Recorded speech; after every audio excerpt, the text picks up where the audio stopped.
Bismillahirrahmanirrahim. Assalamualaikum warahmatullahi wabarakatuh. Innal hamdalillah nahmaduhu wa nasta'inuhu wa nastaghfiruh wa na'udzu billahi min syururi anfusina wa min sayyiati a'malina may yahdihillahu fala mudilla lahu wa may yudlil fala hadiyalah. Asyhadu an la ilaha illallah wahdahu la syarika lah wa anna Muhammadan abduhu wa rasuluh. Ya ayyuhalladzina amanu taqullaha haqqa tuqatih wa la tamutunna illa wa antum muslimun. Ya ayuhan nasu taqu rabbakumul ladzi khalaqakum min nafsin wahidah wa khalaqa minha zawjaha wa batha minhuma rijalan katsiran wa nisaa wa taqullaha alladzi tasaaluna bihi wal arham innallaha kana 'alaikum raqiba.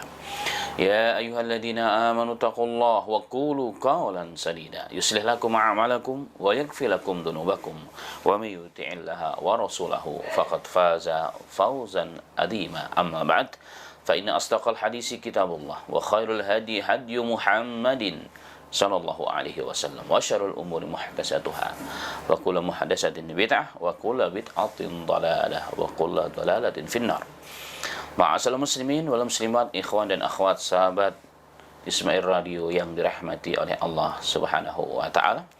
Bersyukur kembali di pagi menjelang siang ini kita semua diberikan taufik oleh Allah, dimudahkan oleh Allah untuk sama-sama menyimak kembali kajian kita Hidayatul Islam dan bahasan kita tentang Fiqhu Sirah Nabawiyah. Dan pada waktu dan kesempatan yang berbahagia ini kita masuk kepada bahasan tentang para wanita yang menyusui Nabi Muhammad sallallahu alaihi wasallam.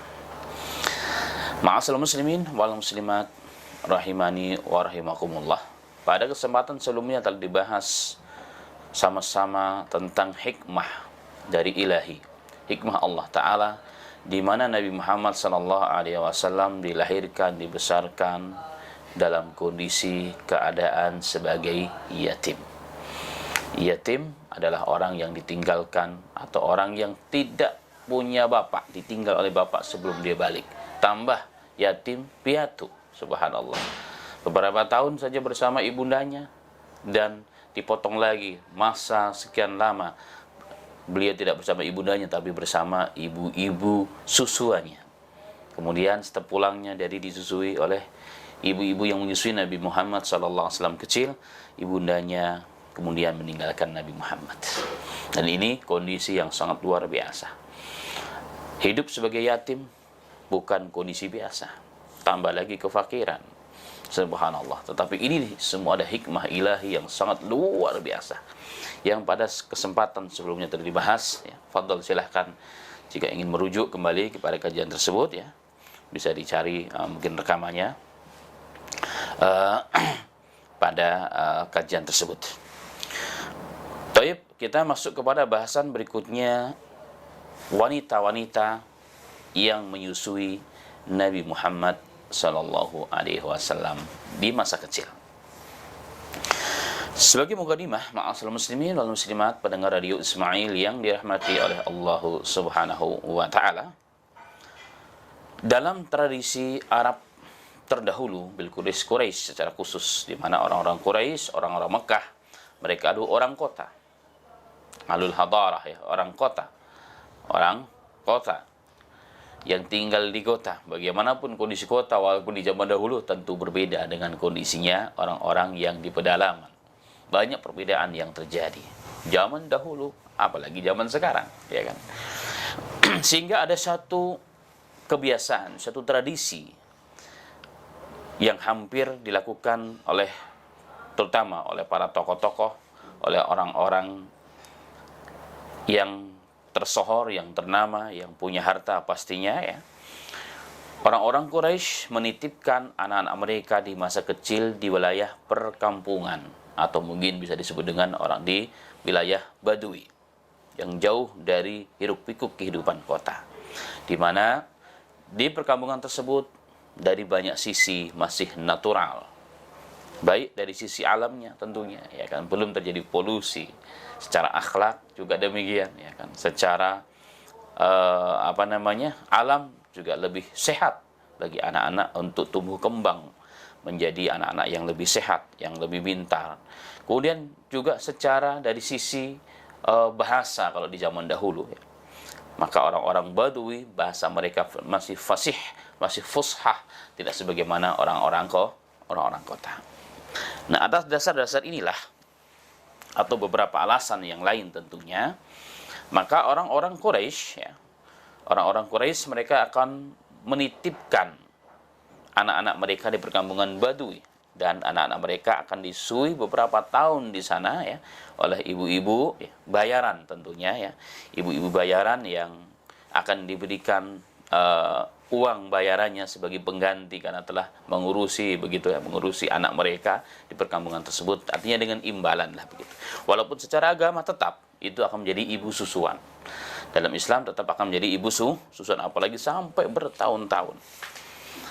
Dan tidak luput juga hal ini juga terjadi pada Nabi kita Muhammad sallallahu alaihi wasallam kecil. Nabi kita Muhammad sallallahu alaihi wasallam kecil.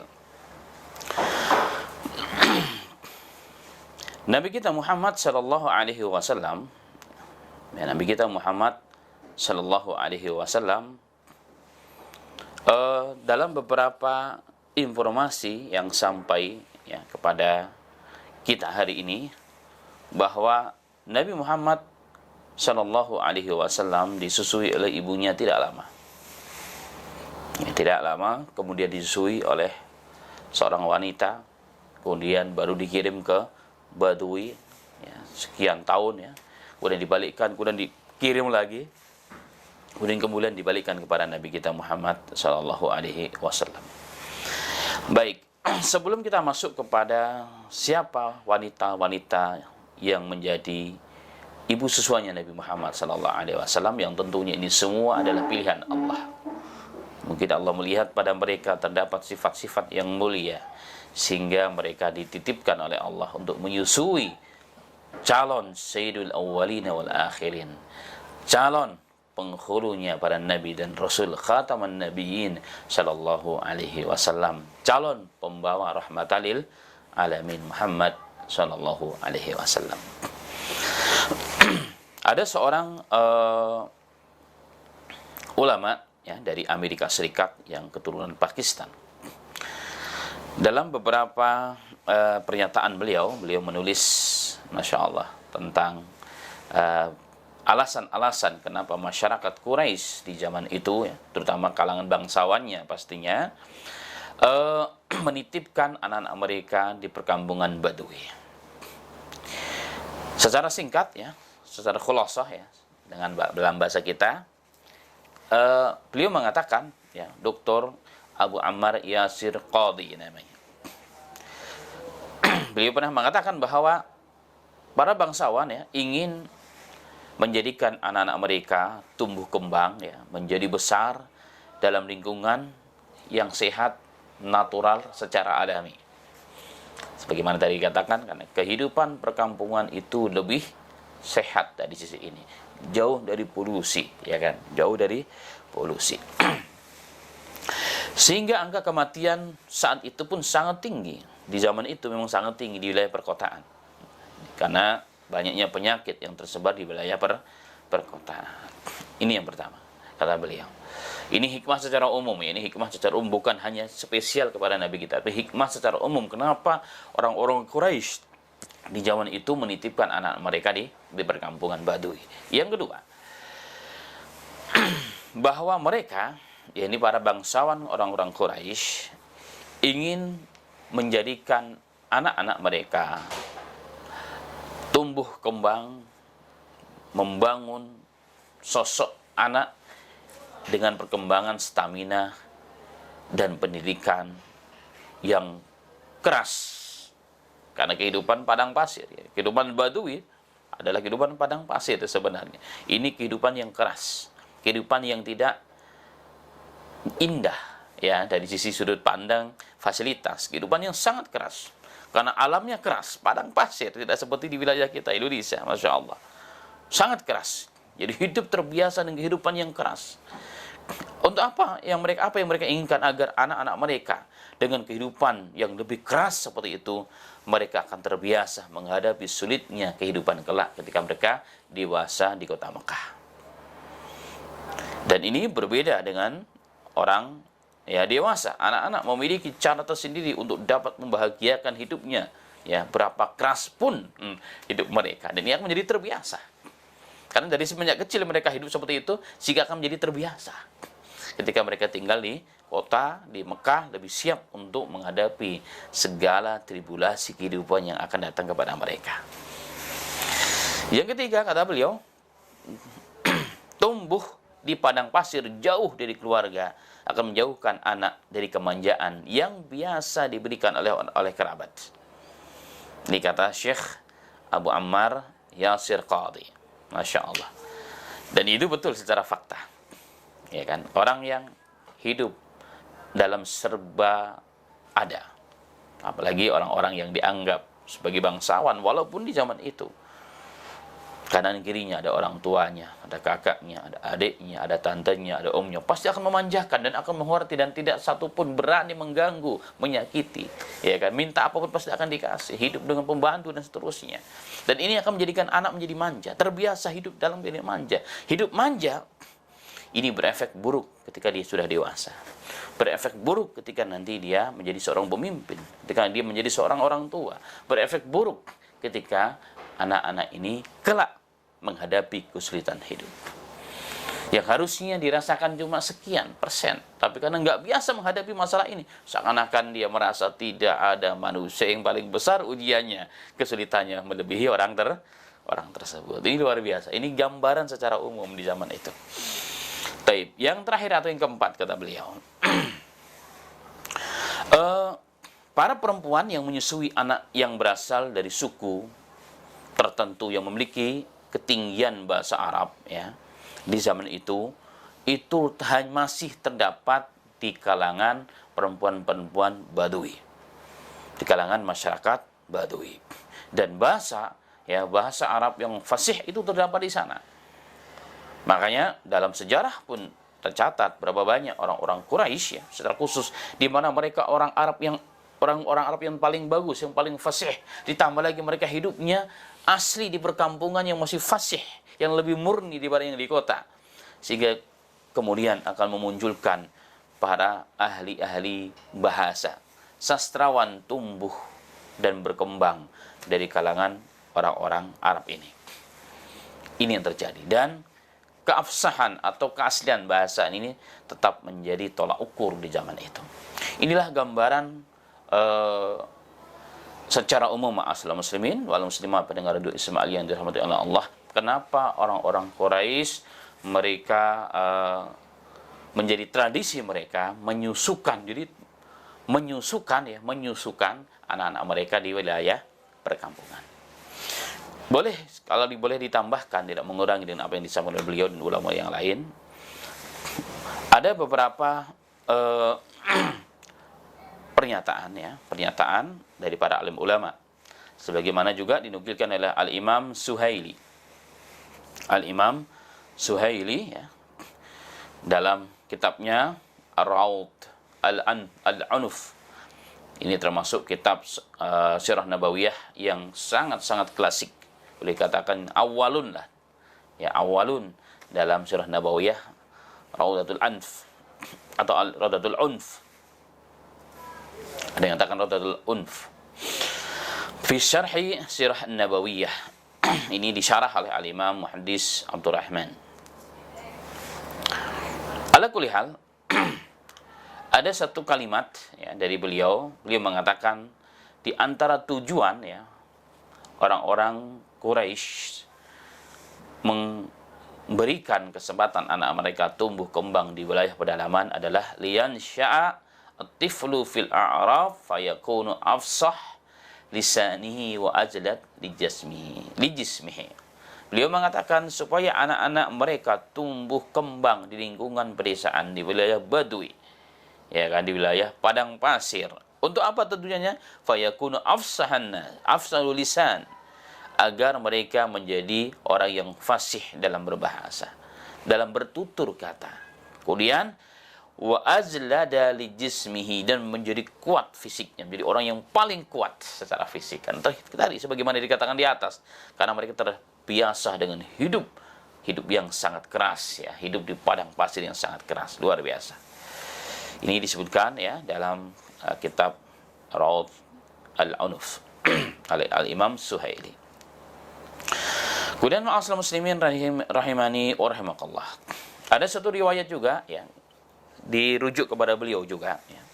Dirujuk kepada beliau dalam kitab tersebut yang sama juga. Ada satu kalimat di mana kalimat tersebut adalah perbincangan antara Abu Bakar Siddiq radhiyallahu anhu kepada Rasulullah sallallahu alaihi wasallam. Wallahu alam tentang sanad hadisnya, tapi ada riwayat dinukilkan oleh Al-Imam Suhaili dalam kitab tersebut. Abu Bakar Siddiq radhiyallahu anhu bertanya, "Ma ra'aitu afsaha minka ya Rasulullah." Wahai Rasul sallallahu alaihi wasallam, aku tidak pernah melihat ada orang yang lebih fasih darimu wahai Rasul, wahai utusan Allah. Maka Rasulullah mengatakan, "Faqal wa ma yamna'ni wa ana min Quraisy wa urdi'tu fi Bani Sa'din." Apa yang menghalangi aku menjadi orang yang paling fasih? Kenapa? Pertama, aku orang Quraisy. Quraisy jelas suku yang paling fasih. Maka dalam penulisan Quran pun kalau jadi ikhtilaf maka merujuk pada orang Quraisy. Itu menunjukkan Quraisy punya dalam bab ini punya kelebihan di antara atau dibandingkan kabilah-kabilah Arab yang lain. Itu yang pertama. Yang kedua kata Rasulullah, dan aku disusukan, aku tumbuh kembang di kabilah atau di Bani Sa'ad, di wilayah padang pasir. Itulah yang membuat aku menjadi orang yang fasih dalam berbahasa. Wallahu alam tentang sanadnya ya, wallahu alam tentang sanadnya saya pribadi belum lebih jauh ya melihat atau membaca merujuk tentang sanad hadis ini. Wa in sahha, jika memang benar ya tentunya tidak bertentangan. Memang itulah faktanya Rasulullah, beliau tinggal dibesarkan disusui di Bani Sa'ad. Ya, nanti kita akan bahas tentang hal tersebut. Kemudian ma'asyiral muslimin rahimani rahimakumullah, sebagai penguat juga ada dikisahkan oleh Imam Suhaili juga bahwa seorang raja yang sangat terkenal dari kalangan Bani Umayyah yang bernama Abdul Malik bin Marwan.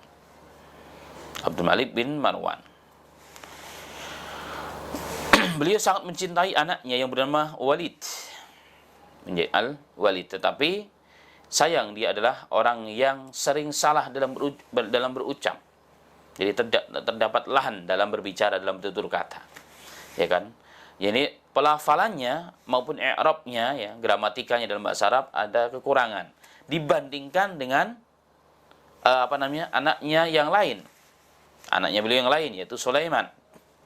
Ya, saudara Walid adalah Sulaiman bin Abdul Malik bin Marwan.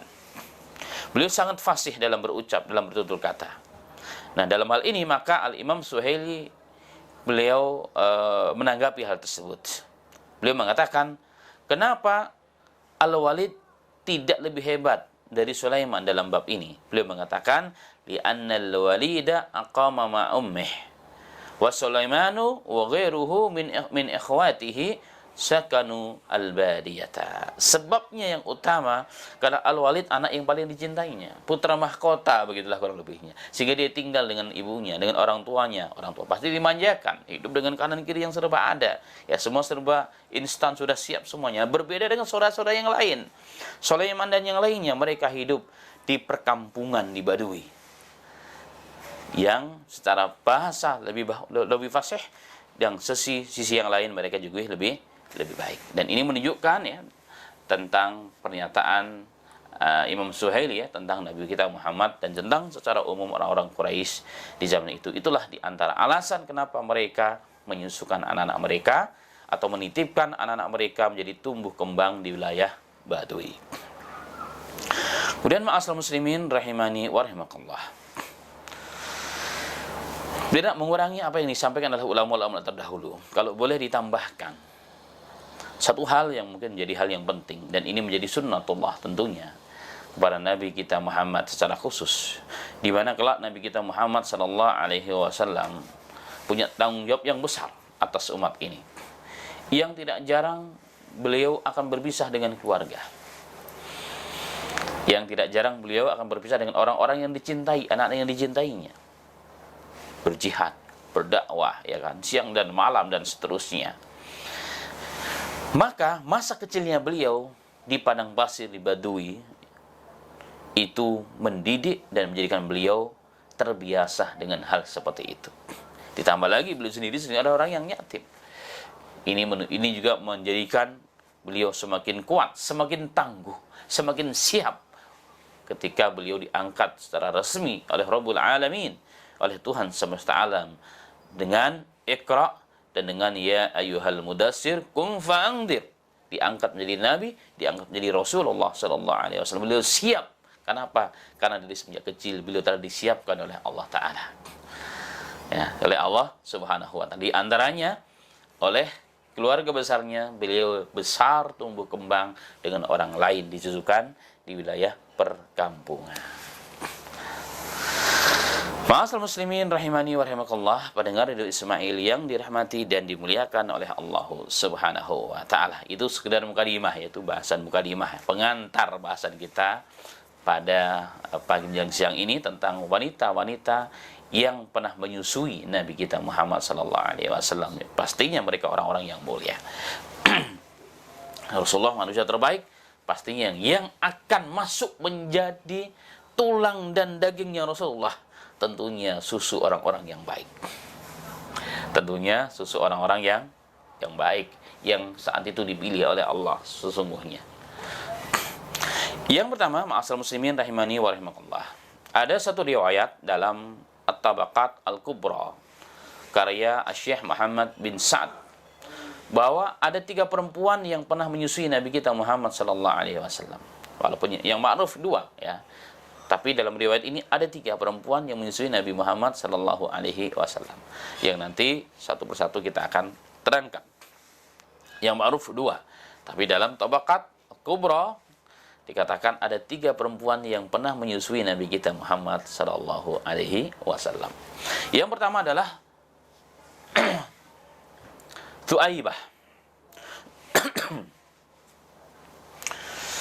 Ini adalah wanita pertama. Ya, Suwaibah, ya. Thuaibah al-Aslamiyah. Al-Aslamiyah adalah wanita pertama yang menyusui Nabi Muhammad sallallahu alaihi wasallam sebelum ibu-ibu susuan yang lainnya. Diriwayatkan dalam sejarah ya, dalam beberapa kitab bahwa Thuwaibah al-Aslamiyah sesungguhnya dia adalah budak dari Abu Lahab, dan Abu Lahab adalah pamannya Rasulullah sallallahu alaihi wasallam.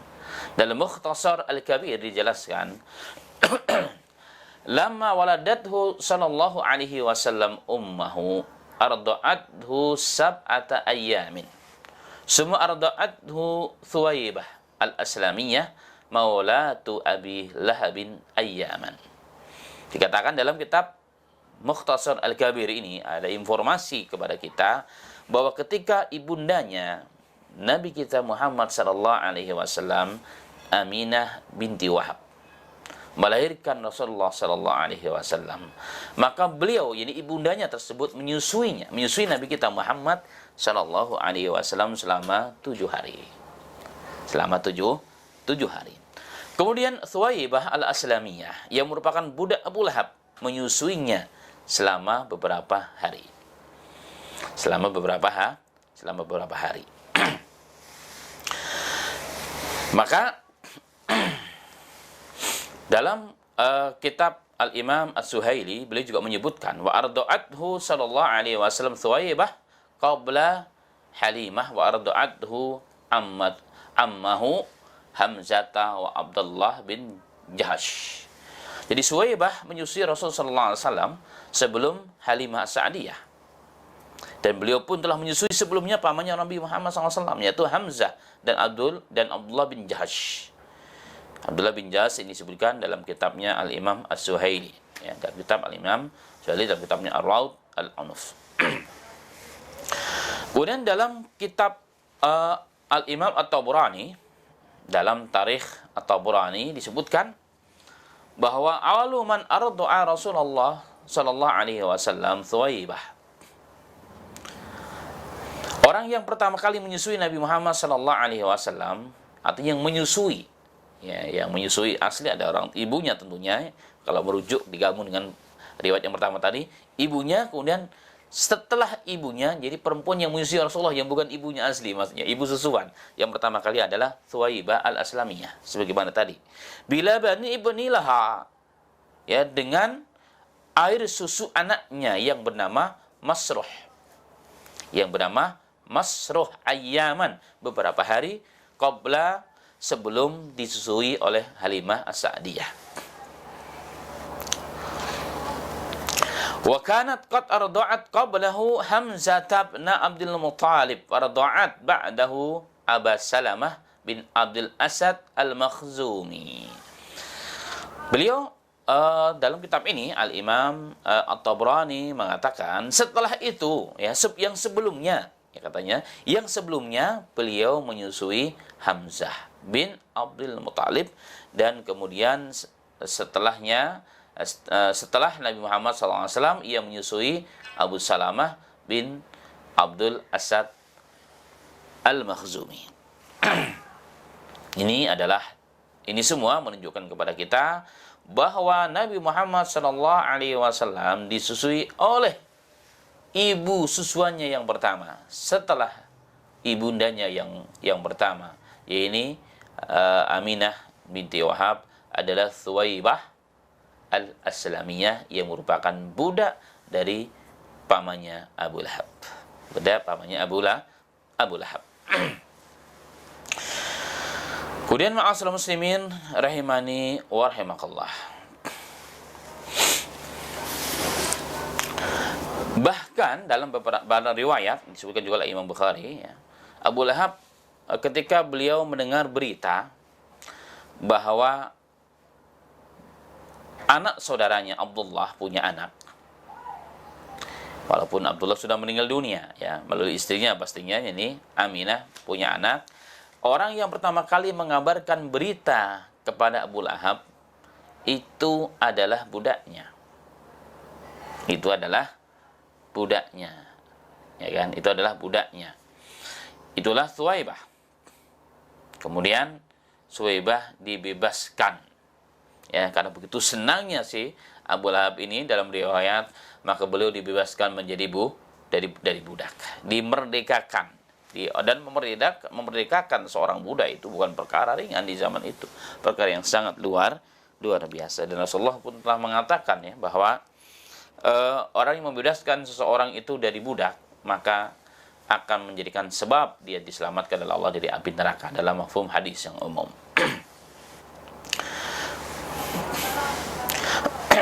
Inilah wanita pertama yang menyusui Nabi Muhammad sallallahu alaihi wasallam, ya.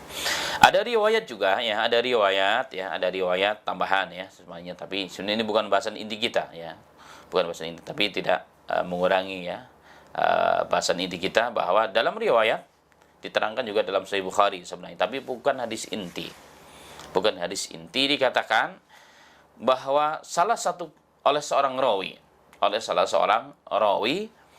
bahwa Abu Lahab pernah bertemu dengan salah seorang keluarganya. Berkata seorang rawi, ya, dari riwayat Sahih Bukhari itu, berkata seorang rawi, salah seorang keluarga Abu Lahab bertemu dalam mimpi dengan Abu Lahab. Ditanya, apa yang telah Allah lakukan kepadamu, wahai Abu Lahab? Dia katakan, aku di neraka, tetapi setiap hari Senin aku dikasih minum satu tetes air seperti sejempol ini tetesan air. Kenapa? Karena aku senang saat itu, karena senangnya dengan kelahirannya Rasul Shallallahu Alaihi Wasallam. Bahkan orang yang membawa berita kepadaku, kubebaskan dari budak, dan budaknya itu habis itu menyusui Nabi Muhammad Shallallahu Alaihi Wasallam. Dan Imam Ibnu Hajar Asqalani sendiri, beliau mengatakan, pertama, bahwa itu memang pernyataan itu ada dalam Sahih Bukhari, tapi kata beliau, tapi itu bukan hadis inti, itu perkataan seorang rawi, dan Al-Imam Bukhari hanya menyampaikan sebagai mimbabi amanatul ilm saja. Itu yang pertama. Yang kedua, perkata seorang rawi, siapa rawinya tidak disebutkan. Rawinya tidak disebutkan, dan ini majhul berarti kan, majhul ain, majhul hal. Ini dhaif dalam ilmu hadis. Yang kedua, ini adalah mimpi. Ini adalah mimpi. Mimpi juga bukan hujjah dalam Islam. Hanya mubasyarat untuk selain Nabi dan Rasul. Yang berikutnya, siapa ahli keluarganya Abu Lahab juga tidak diketahui. Dan beberapa hal catatan oleh Imam Ibnu Hajar Asqalani ketika beliau mensyarah hadis tersebut. Ini catatan ya, ini catatan tentang Suwaibah ini al-Aslamiyah yang menyusui Nabi Muhammad SAW yang pertama beberapa hari setelah ibundanya sallallahu alaihi wasallam. Baik. Kemudian yang kedua, ma'asyiral muslimin rahimani wa rahimakumullah, yang menyusui Nabi kita Muhammad SAW jika merujuk kepada hadis-hadis tadi yang di atas atau pernyataan para imam-imam dalam bab ini termasuk al-Imam Suhaili, bahwa setelah Thuwaibah yang menyusui Nabi kita Muhammad sallallahu alaihi wasallam adalah Halimah As-Sa'diyah. Kalau dalam bahasa kita Siti Halimah As-Sa'diyah. Namanya adalah Halimah As-Sa'diyah. Halimah As-Sa'diyah.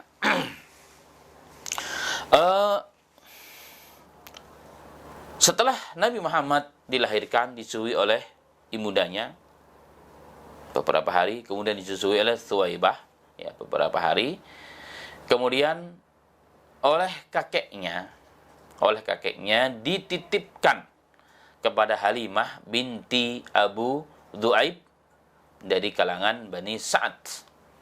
Ya, dari kalangan Bani Sa'ad. Walaupun dalam riwayat yang cukup banyak, awalnya Halimah menolak. Ya, awalnya Halimah ini menolak untuk membawa Nabi Muhammad setelah tahu Nabi Muhammad itu yatim.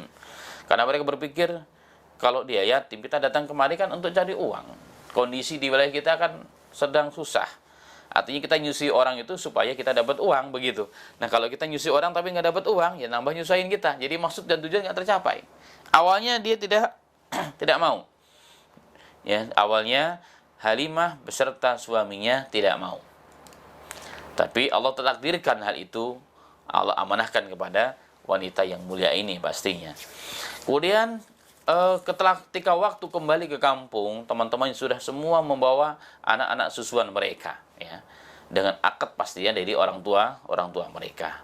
Nah, Halimah dan suaminya tidak mau pulang, ya, tidak mau pulang kecuali membawa seorang anak yang akan disusuinya. Begitu kurang lebihnya. Sehingga diceritakan bahwa Halimah pernah mengatakan kepada suaminya, wallahi inilah akrahu an arji'a min baina sawahibi walam akhud radi'an. Subhanallah. Demi Allah, sesungguhnya aku nggak suka, aku benci kembali kita sama-sama rombongan kita ya ke kampung kita dan tidak membawa seorang anak susuan pun. Sehingga beliau mengatakan, wallahi la adhabanna ila dzalikal yatim. Subhanallah. Fala ukhadanna. Aku akan datang kepada anak yatim itu, yang dimaksud adalah yatim Nabi Muhammad SAW kecil sallallahu alaihi wasallam, dan akan kuambil dia bawa pulang. Ini pernyataan Halimah disebutkan juga oleh Imam Ibnu Athir dalam Al-Kamil fi Tarikh Beirut, dalam kitab Al-Kamil fi At-Tarikh ya, cetakan Beirut ya, dalam Darul Kutub Al-Ilmiyah. Nah, ternyata ma'asyiral muslimin rahimani wa rahimakallah. Jadi ketika Halimah As-Sa'diyah mengambil Nabi Muhammad sallallahu alaihi wasallam sudah pasti. Karena beliau tahu anak yatim berarti memang sudah nggak ada yang diinginkan, kecuali hanya untuk mengasuh, hanya untuk disusui saja. Karena awalnya tidak suka pulang tanpa bawa siapa-siapa. Jadi bukan lagi cari apa-apa sebenarnya. Mungkin atas niat yang ikhlas tersebutlah, subhanallah, Allah mau ditunjukkan barokahnya langsung terasa oleh Halimah. Bukan hanya Halimah, keluarga besarnya bahkan kampungnya secara umum. Subhanallah. Subhanallah. Dalam beberapa riwayat setelah Nabi Muhammad sallallahu alaihi wasallam kecil, ya dibawa.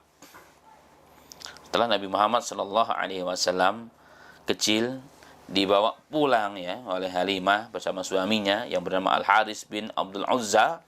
Suaminya ini berkata kepada Halimah, "Ta'lamina wallahi ya Halimah, laqad akhasta nasmatan mubarakah." Faqultu wallahi inni la arju dzalik. Subhanallah. Ya kan? Jadi ketika mau berangkat, itu unta-untanya kurus-kurus. Jalannya sudah nggak kuat begitu, sudah nggak keluar susunya, nggak bisa tidur, anak juga demikian. Tapi diambil saja Nabi Muhammad, untanya keluar susunya, anaknya pun jadi nyusu, dia pun keluar susunya. Subhanallah.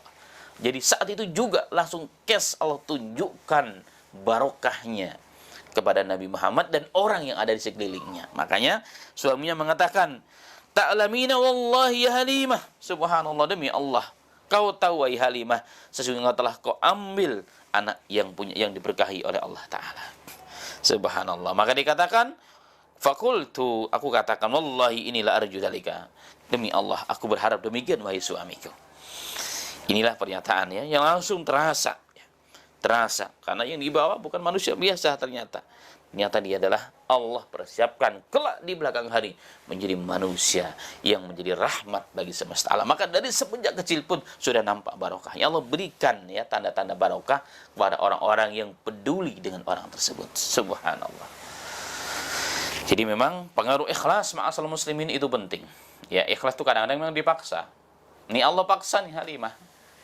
Ya, tentunya dulu itu Allah melihat di antara yang lain Halimah adalah orang yang baik. Halimah orang yang baik, suaminya orang yang baik. Ya, orang yang ikhlas. Ikhlasnya tersebut dipaksa oleh Allah. Ya, mencari sana sini tidak dapat anak, ya kan? Qadarallahnya. Awalnya juga enggak mau mengambil. Kenapa? Karena dia ke situ untuk cari uang.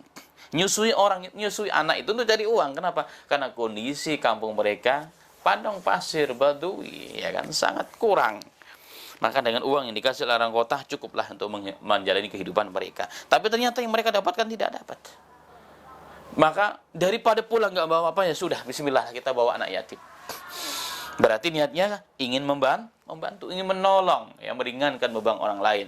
Dengan niat inilah Allah turunkan rahmatnya, Allah turunkan barokahnya kepada Halimah, kepada istrinya, ya, kepada suaminya, kepada anaknya, kepada tunggalnya, kepada kampungnya dan masyarakat secara umumnya. Dan itulah yang terjadi ma'asal muslimin.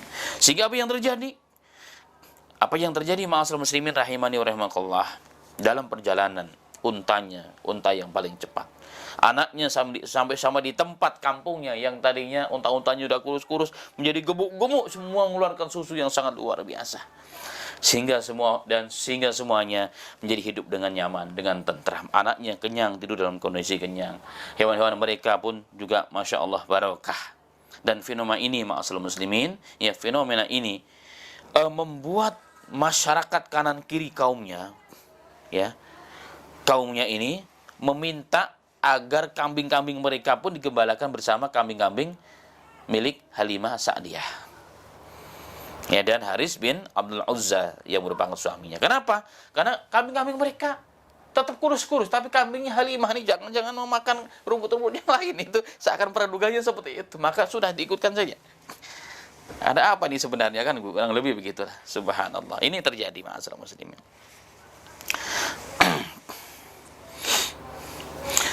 Akan tetapi ma'asyiral muslimin, ya, tetap saja kambing-kambing mereka yang ketika sore hari dipulangkan dari tempat penggembalanya, tempatnya sama, rumputnya sama, ya, semua sama. Ketika mereka dipulangkan di kambing-kambingnya, kambing-kambing masyarakat dipulangkan tidak mengeluarkan susu satu tetes pun. Berbeda dengan kambing-kambingnya Halimah As-Sa'diyah. Subhanallah. Ini menunjukkan, Allah ingin titipkan pesan, ya, kepada manusia ini pada hari ini. Subhanallah, bahwa ikhlas menolong itu berbeda nilainya dalam hati. Ya kan, kalau hanya ikut-ikutan hanya untuk supaya kelihatan saja orang yang baik, beda. Nilai dari dalam ini berbeda ma'asyiral muslimin. Allah tunjukkan kepada Halimah ini, subhanallah. Halimah pun tidak tahu siapa ini, ya kan? Setelah itu wahir, waduh, sudah yang ada bukan untung tapi buntung. Kenapa? Anak yatim yang dipelihara. Enggak, anak yatim, ya. Orang keluarganya orang miskin, menjadi apa begitu kurang lebihnya. Tapi atas dasar niat untuk membantu, maka Allah langsung, ya, turunkan barokahnya kepada keluarga Halimah As-Sa'diyah. Allah musta'an. Ma'asal muslimin rahimani wa rahimakumullah. Dan Halimah Sa'diyah ya kemudian memeluk agama Islam, masuk dalam Islam.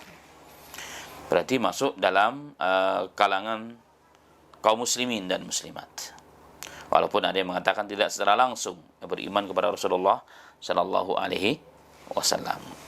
Tapi menjelang wafatnya Nabi Muhammad sallallahu alaihi wasallam, karena kondisi yang luar biasa, Rasulullah saat itu sudah di Madinah, sudah menjadi sibuk, sedangkan beliau kan dekat dengan Mekah tentunya.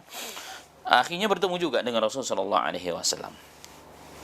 Dalam beberapa riwayat ya, sebagaimana diriwayatkan oleh Imam Abu Bakar Ahmad Musnad, dalam Musnad Al-Bazzar juga disebutkan ya, dari Abu Tufail radhiyallahu anhu qala ra'aitu Rasulullah sallallahu alaihi wasallam yaqsimu lahman bi ja'ranah faja'athu imra'atun badawiyyah wa basata laha ridaahu faqultu man hadhihi qalu hadhi ummuhu allati kanat turdi'uhu.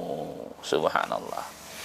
Jadi Abu Tufail radhiyallahu anhu bercerita ketika Nabi Muhammad sallallahu alaihi wasallam sedang membagi-bagikan daging di wilayah Ja'ranah. Di wilayah Ja'ranah. Kemudian tiba-tiba datang seorang wanita tua dari pedesaan, ada orang kampung, nampak dia orang kampung. Tiba-tiba Nabi sallallahu alaihi wasallam ya membentangkan jubahnya. Membentangkan selendangnya ya, jubah ataupun selendangnya. Untuk apa maksudnya? Untuk diduduki oleh wanita tersebut. Begitu hormat beliau, begitu sangat beradab beliau dengan orang tua tersebut. Sehingga orang bertanya, "Man hadihi?" Ya, "Man hadihi?" Siapa ini? Ya kan? Sahabat yang lain mengatakan, "Siapa ini?" Qalu, sahabat yang lain sudah tahu ini. "Hadi ummuhu." Ini adalah ibunya. Allati kanat turdi'uhu, yang dahulu waktu kecil menyusui Nabi Muhammad sallallahu alaihi wasallam. Dan dalam hadis riwayat ini menunjukkan akhlaknya Rasul. Berbakti kepada orang tua walaupun hanya ibu susuan. Walaupun hanya ibu susuan, bakti yang sangat luar biasa. Dibentangkan selendang itu sebagai bentuk penghormatan. Jadi kalau orang Arab sudah menghormati seorang, dibentangkan selendangnya. Itu sudah satu hal yang sangat luar biasa. Ya, itu seperti penghormatan yang sudah puncak penghormatan lah begitu kurang lebihnya ya, puncak penghormatannya kepada wanita. Walaupun dia orang kota ya, walaupun dia orang kampung, orang Badui, tapi dihormati dengan penghormatan yang sangat. Ini ada menunjukkan adab dan berterima kasihnya Rasul sallallahu alaihi wasallam. Rasulullah tidak pernah lupa siapapun yang pernah berbuat baik dalam hidupnya. Orang-orang yang Allah pilih untuk menjaga Rasul ya, peduli dengan Rasul, bahkan dari semenjak kecilnya Rasulullah tidak pernah lupakan itu. Inilah akhlak Nabi kita Muhammad sallallahu alaihi wasallam. Kemudian Halimah As-Sa'diyah wafat di tahun kurang lebih 9 atau 10 Hijriah. Ya, 9 atau 10 Hijriah. Dan beliau dikebumikan di Baqi. Bahwa beliau meninggalkan 3 anak dari pernikahannya dengan Al-Haris bin Abdul Uzza. Anak-anaknya adalah Abdullah bin Al-Haris, Anisah bin Al-Haris, dan Hudhafah bin Al-Haris, atau dikenal dengan Syaimah. Dan nama terakhir ini cukup berperan ya dalam pelestarian perkembangan dakwah Islam di wilayah Jaziratul Arab. Di mana ketika Nabi Muhammad SAW wafat, banyaknya kabilah-kabilah Arab yang murtad, yang memberontak keluar daripada Islam, termasuk Bani Sa'ad ya. Maka Hudhafah bin Al-Haris atau yang dikenal dengan Syaimah ini tampil sebagai sosok pembela Islam dengan segala upaya dan daya yang dia punyai dan segala keberaniannya. Perlahan-lahan ya fitnah tersebut pada kaumnya terhentikan dan berlalu. Inilah anak ya dari Halimah yang merupakan saudara, berarti sesusuan Nabi Muhammad sallallahu alaihi wasallam. Subhanallah. Kemudian yang terakhir, ma'asyiral muslimin rahimani wa rahimakumullah, adalah seseorang perempuan dari Bani Sa'ad. Jadi selain Halimah As-Sa'diyah, ada juga wanita dari kalangan Sa'ad. Tetapi para ulama ya memang tidak menemukan namanya wanita tersebut, tetapi ada riwayat tentang hal tersebut. Bahwa para ulama kita, para sejarawan hanya menyatakan bahwa menyebutkan pada saat Nabi Muhammad SAW disusui di Halimah, seorang wanita dari Bani Sa'ad, yakni Halimah Sa'diyah, Ada perempuan juga dari mereka yang sempat juga menyusui Nabi Muhammad SAW selama 1 hari. Selama satu hari. Dan perempuan ini juga sebelumnya pernah menyusui Hamzah, paman Nabi Muhammad SAW, sehingga Hamzah pun menjadi saudara sepupuan dari 2 perempuan kepada Nabi, Thuwaibah al-Aslamiyah dan si perempuan wanita ini. Ini dalam satu riwayat. Dan ini disebutkan dalam As-Sirah Al-Halbiyah. Berikut pernyataannya bahwa kana Hamzah radhiyallahu anhu mustardi'an indaha fi Bani Sa'din. Bahwa Hamzah radhiyallahu anhu pamannya Rasul sallallahu alaihi wasallam pernah menyusui atau pernah menyusu pada perempuan Bani Sa'd. Ia pernah menyusui Nabi Muhammad SAW selama sehari ketika berada dalam pengasuhan Halimah. Ya, dalam pengasuhan Halimah As-Sa'diyah. Karena itu Hamzah adalah saudara perempuan Nabi Muhammad SAW dari 2 jalur. Jalur Thuwaibah al-Aslamiyah dan jalur seorang perempuan dari kalangan Bani Sa'd. Ini tertulis dalam kitab Sirah Al-Halbiyah, dan ini sebagai pelengkap ya. Tetapi yang terakhir ini ya, ada yang menyatakan bahwa ini perempuan ini yang dimaksud adalah Halimah. Tapi ada yang mengatakan ini bukan Halimah. Siapapun orangnya, sesungguhnya mereka adalah pilihan Allah Subhanahu wa taala, karena mustahil dan tidak mungkin Allah titipkan, sekali lagi, Allah titipkan perempuan-perempuan yang akan menyusui Nabi Muhammad, yang akan menjadi manusia terbaik, rahmatan lil alamin, tumbuh dari susu mereka pada dagingnya, tumbuh dari susu mereka pada dagingnya Rasulullah, pada tulangnya Rasulullah, dari orang yang tidak berakhlak baik, dari perkara yang haram. Itu tidak mungkin. Ini dijaga oleh Allah Subhanahu wa taala. Ma'asal muslimin rahimani rahimakumullah, itulah kajian kita, atau itulah yang bisa disampaikan pada pertemuan kali yang berbahagia ini. Semoga menambah maklumat kita, menambah kecintaan kita kepada Nabi Muhammad SAW, dan menambah yakin kita kepada Nabi kita Muhammad SAW bahwa Nabi Muhammad memang bukan manusia biasa. Allah telah persiapkan jauh-jauh hari sebelum Rasulullah diangkat menjadi Nabi dan Rasul. Segala proses yang terjadi pada diri Rasulullah itu sesungguhnya adalah bentuk penyempurnaan, persiapan yang Allah siapkan untuk Nabi kita Muhammad SAW. Maka sebagai kalimat penutup, manusia hebat, manusia yang diproses oleh Allah dengan proses-proses yang sangat luar biasa. Semakin tinggi, semakin berat prosesnya, akan terbentuklah dari proses tersebut manusia yang berharga, berlian, permata, intan. Dan contohnya adalah Nabi kita Muhammad sallallahu alaihi wasallam. Karena Nabi Muhammad sallallahu alaihi wasallam dalam hadis yang sahih, beliau pernah bersabda, "An-nasu ma'adin." Manusia itu adalah barang tambang, ya. Manusia ma'adin, dalam riwayat an-nasu kama'adin. Manusia itu seperti barang tambang. Ya, kama'adinid dahabi wal fiddah, seperti barang tambang emas dan perak. Barang tambang emas dan perak diproses dengan berbagai macam proses, ya. Digali di tanah, ditambang dari tanah, dibersihkan, diangkut, ya kan. Nah, diangkut ke dapur tinggi, dibakar pada temperatur di atas 1000 derajat Celcius, kemudian masuk ke percetakan, dipercetakan lalu diproses dan seterusnya. Maka jadilah barang yang mewah, barang yang mahal, barang yang berharga. Manusia juga demikian. Proses ini, jangan kita lari dari proses. Jangan kita lari dari masalah yang Allah sedang hadapkan kepada kita. Masalah yang sedang terjadi, itu sudah adalah membentuk diri kita untuk meningkatkan kualitas diri kita, ya kan? Bukan untuk menjatuhkan kita sesungguhnya, tapi sikap kita bagaimana, itu yang akan dilihat oleh Allah. Itu yang akan menentukan hasil kita nanti. Demikian, semoga bermanfaat bagi saya secara khusus yang menyampaikan materi ini, dan mohon maaf jika ada kesalahan. Itu semata-mata dari saya dan dari syaitan. Saya beristighfar kepada Allah Subhanahu wa taala dan mohon dimaklumi. Dan mari kita tutup dengan kifaratul majlis. Subhanaka rabbana wa bihamdika asyhadu an la ilaha illallah nastaghfiruka wa atubu ilaik. Assalamualaikum warahmatullahi wabarakatuh.